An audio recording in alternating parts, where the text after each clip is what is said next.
On today's episode, I'm going to show you how to take a piece of regular crafting foam and turn it into a textured piece of wall art.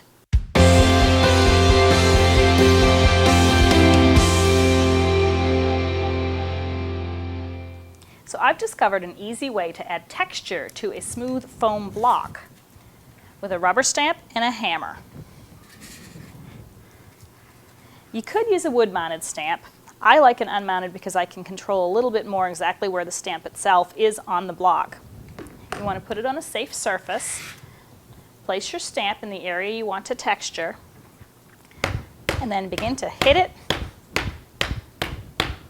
with a good, firm, solid whack until you've covered the surface.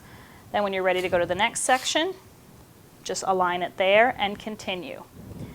And when you've done the whole thing, there's actually an embossed or debossed texture in the top of your smooth foam piece. To make that pop a bit more, I went ahead and painted it with some craft paint. And this is where it really pops out. I took a brown ink pad and very carefully began to rub it over the surface where I painted. And you can see how that honeycomb begins to pop out. I thought it was a really neat kind of effect and added a whole nother dimension to a foam project. So that was the base for our piece. And then it was time to go ahead and do the top embellishments. So in order to add our text and our bee image to the finished piece, I'm using some Craft Attitude film, which you can print directly from your inkjet printer. And you just want to make sure if you're printing text that you reverse it before you print it. So you can print on it, but you can also draw on it, or I'm going to stamp this great Judykins bee stamp.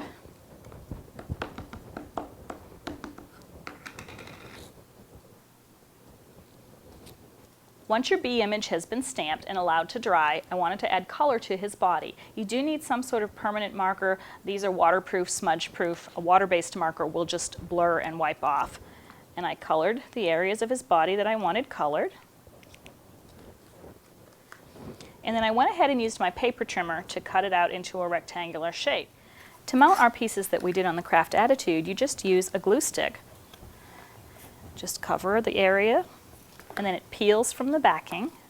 And I went ahead and I placed it directly onto my dry painted surface for the foam. And the clear part of the film kind of disappears, leaving you with your text. Then I added a little strip of decorative ribbon and one of these little scrapbooking brads just as an accent.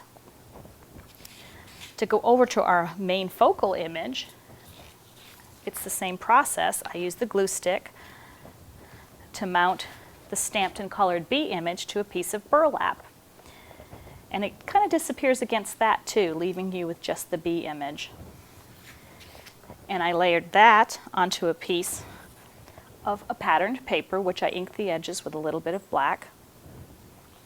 And I went and mounted that on this side of my canvas, as I'm calling it. I wanted to add this little bit of ribbon piece, kind of to frame the burlap and give it some definition between the patterned paper and the burlap. And to do that, I just used regular grosgrain ribbon, cut it to the sizes I need, and use some Fabri-Tac adhesive to go ahead and mount the pieces together and mount them to the background paper. To finish it off, I used an additional piece of grosgrain ribbon. This is about 1 inch, depends on the size of the block of the sheet of foam that you're using, to cover all of the outside edges. And what you're left with is what looks like a piece of heavy-duty or really high-quality canvas art. And it's light as a feather, easy to do, and something you can customize at home.